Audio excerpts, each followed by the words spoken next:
সুপ্রবন্ধগণ, যারা written spoken grammar শিখবেন এবং অপরকে শেখাবেন তাদের জন্য আজকের এই ভিডিওতে আলোচনা করবো হাউ টু এনলার্জ সেন্টেন্স, অর্থাৎ বাক্য কিভাবে বড় করে পড়বেন। হ্যাঁ বন্ধুগণ, এই চ্যাপ্টারে 127টি বাক্য বড় করার পদ্ধতি দেওয়া হয়েছে। সেগুলো যদি আপনারা ভেঙে ভেঙে বুঝে শিখে নেন, ইনশাল্লাহ যে কোনো ধরনের বাক্যকে বড় করতে পারবেন। তাই আমাদের সকল ভিডিওগুলো দেখুন, ইনশাল্লাহ এগিয়ে যাবেন।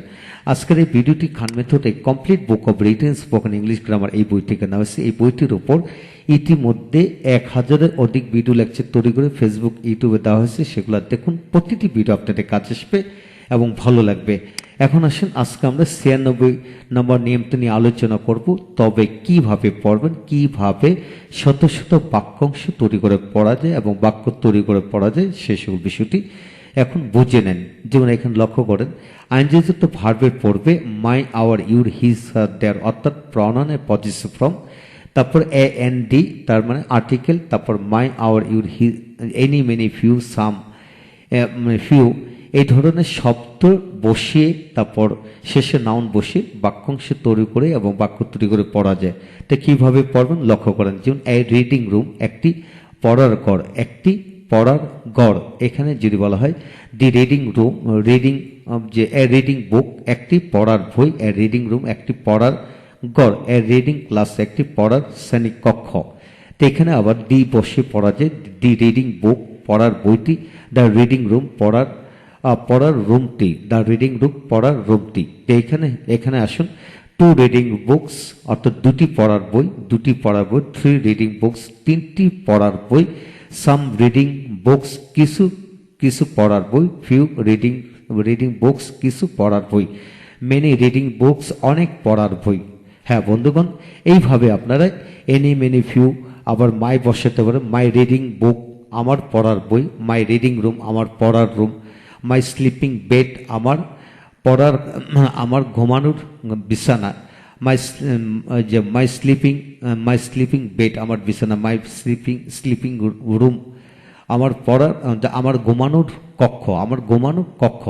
হ্যাঁ, এইভাবে আপনারা যে অন্যান্য আইনযুক্ত শব্দ দিয়ে পড়তে পারবেন। যেমন লক্ষ্য করেন, এখানে এ রানিং বাস, একটি চলন্ত বাস, এ রানিং ট্রেন, একটি চলন্ত ট্রেন, এট রানিং কার, একটি চলন্ত গাড়ি, এট রানিং বাইসাইকেল, একটি চলন্ত বাইসাইকেল, এ রানিং রিক্সা, একটি চলন্ত রিক্সা। হ্যাঁ বন্ধুগণ, এইভাবে যদি বলা হয় এ রানিং ম্যান, একজন চলন্ত লোক, মানে চলতেছে এমন লোক, এ রানিং বা দৌড়ন্ত লোক।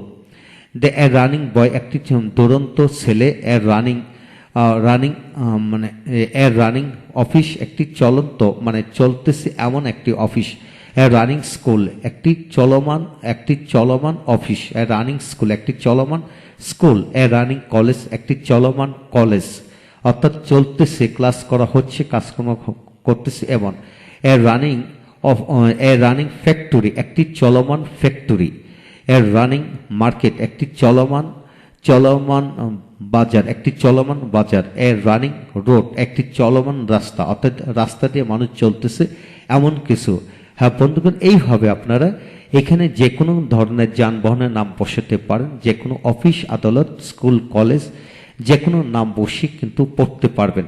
যেমন running bus, running train, running office,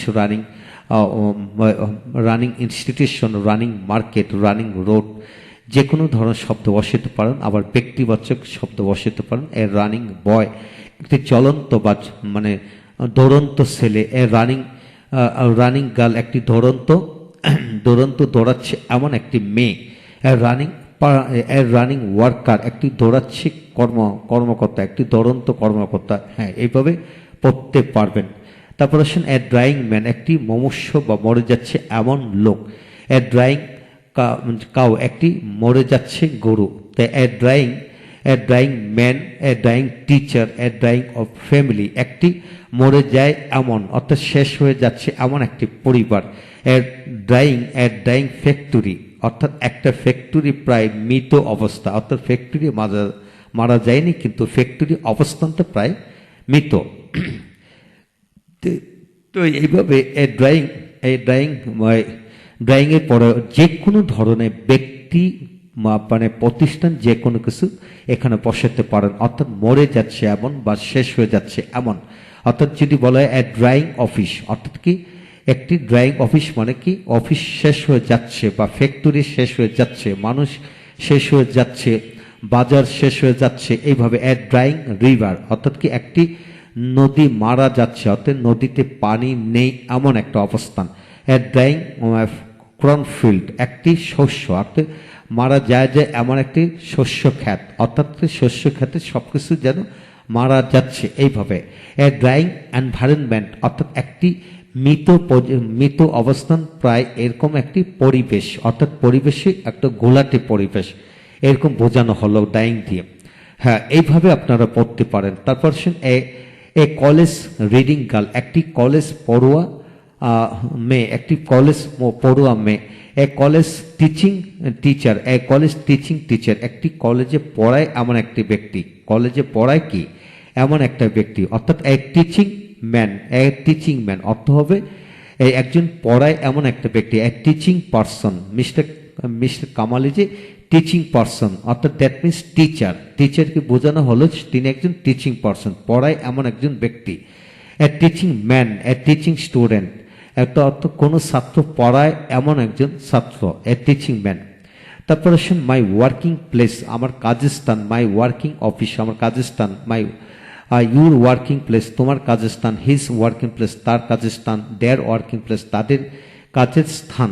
তারপর আসেন মাই ডাইনিং রুম আমার ডাইনিং রুম, মাই স্লিপিং রুম আমার স্লিপিং রুম, মাই এইভাবে অন্যান্য শব্দ পড়া যায়। মাই ওয়াকিং রোড আমার হাঁটার রাস্তা, মাই প্লেয়িং ফিল্ড আমার খেলার মাঠ, মাই প্লেয়িং রুম মাই খেলার মাঠ, মাই রিডিং রুম আমার পড়ার ঘর। হ্যাঁ, মাই টিচিং রুম আমার পড়ানোর ঘর। এইভাবে আপনারা শত ভার্ব রয়েছে, যে কোনো ভার্ব দিয়ে এইভাবে পড়বেন। তারপর এখানে আবার মেনি, এনি, মেনি, ফিউ যে কোনো শব্দ বসে পড়তে পারবেন। হ্যাঁ বন্ধুগণ, যা কিছু শিখবেন একটু ভালো করে লক্ষ্য করে যদি পড়তে পারেন, তাহলে আপনারা দ্রুত রিটেন স্পোকেন গ্রামার রপ্ত করতে পারবেন, অপরকে রপ্ত করাতে পারবেন ইনশাল্লাহ। হ্যাঁ, এখন আসেন এগুলো দিয়ে বাক্য কিভাবে তৈরি করবেন। যেমন যে মানে একটি পড়ার ঘর, যে একটি পড়ার ঘর কি হবে, যে মানে I need a reading room, I need a reading বুক আমার একটি পড়ার বই দরকার।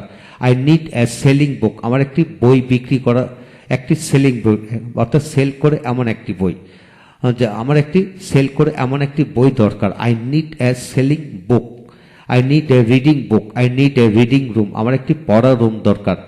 আবার my reading room is very decorated আমার পড়ার ঘরটি খুবই সজ্জিত।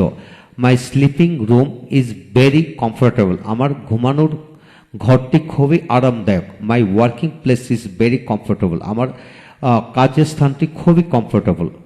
তো মাই ওয়ার্কিং তারপর আসেন a college reading student, I saw a college reading student while going to Dhaka যাওয়ার সময় আমি একজন কলেজগামী ছাত্রকে দেখেছিলাম, ছাত্রকে দেখেছিলাম। তো এইভাবে মানে আপনারা বাক্য বানায় পড়বেন, ইনশাল্লাহ এগিয়ে যাবেন। ভালো থাকুন। পরবর্তী ভিডিওগুলিতে আরো নতুন তথ্য নিয়ে আমরা আলোচনা করব। আমাদের সকল ভিডিওগুলো দেখুন, ইনশাল্লাহ এগিয়ে যাবেন। হ্যাঁ বন্ধুগণ, যাদের এই বইটা দরকার তারা এই বইটি সংগ্রহ করতে পারেন, এবং এই বইয়ের সকল ভিডিও লেকচার যদি নিতে চান অল্প মূল্যে নিতে পারেন প্যান্ডেবের মাধ্যমে, তাই আমাদের সাথে যোগাযোগ করতে পারেন। এই হলো আজকের বিষয়। পরবর্তীতে নতুন তথ্য নিয়ে মানে দেখা হচ্ছে আপনাদের সাথে। Thank you very much.